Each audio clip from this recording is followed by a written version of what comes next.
yield 5 minutes to the gentleman from Iowa, Mr. Feenstra. Thank you. Thank you, Chairman Yarmuth, and thank you, Ranking Member Smith. It's a pleasure to talk about this topic today. I appreciate the testimonies of each one of you concerning the American Rescue Plan and whether or not it was successful, and talk about the implications of it.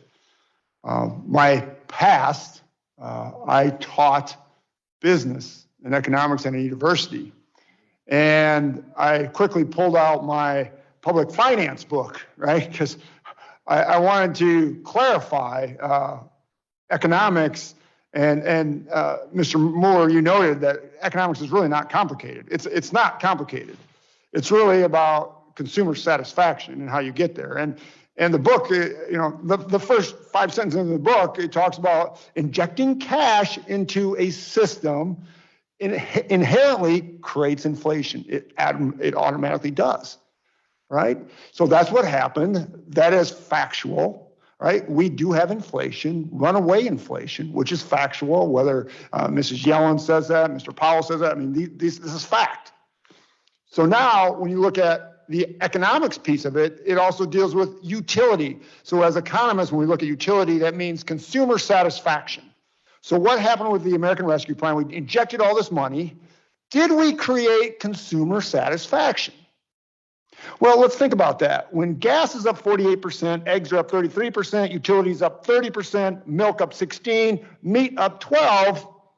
Oh, and by the way, we're sitting here less than 24 hours after the S&P 500 closed in a bear market, dropping 20% in the last 6 months, threatening retirements of millions of seniors who have left the labor market.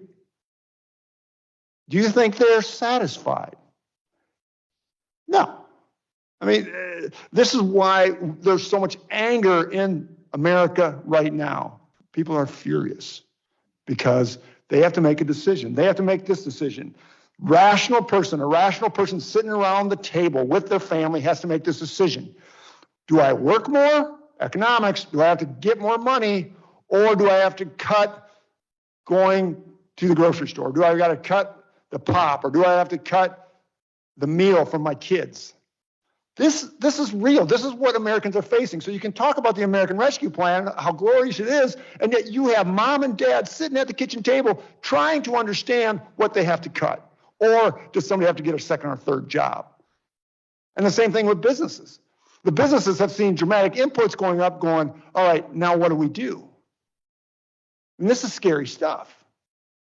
You know, the chief economist of the World Trade Organization estimates that between 2/3 or 3/4 of the supply shortages are a result of excess demand, money put in the system, resulting from government spending.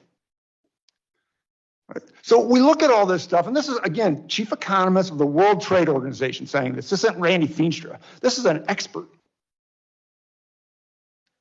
It is caused by all this money that's going into the system.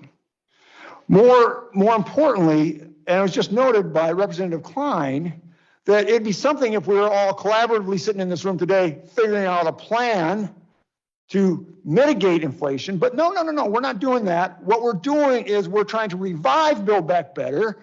We're asking the president to forgive student loans, and we're also asking for more COVID dollars. Don't we understand the train wreck that is already happening?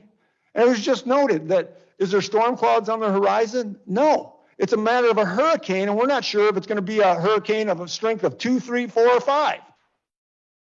And it's scary because I think it could be a 5. This is how catastrophic this is going to be, because you know how you resolve the problem, and the feds get it. They're going up a 0.75% or 0.75 basis points this week, maybe even more, because they understand the only way you fight inflation is increasing your interest rates.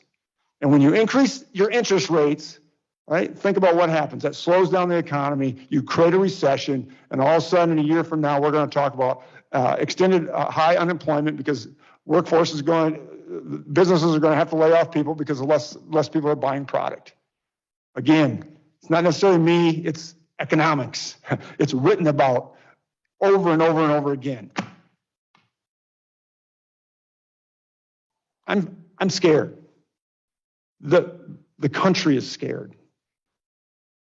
And yet we're talking about spending more. Thank you. I yield back. Gentleman's time has expired. Now yield 5 minutes to the gentleman from Ohio, Mr.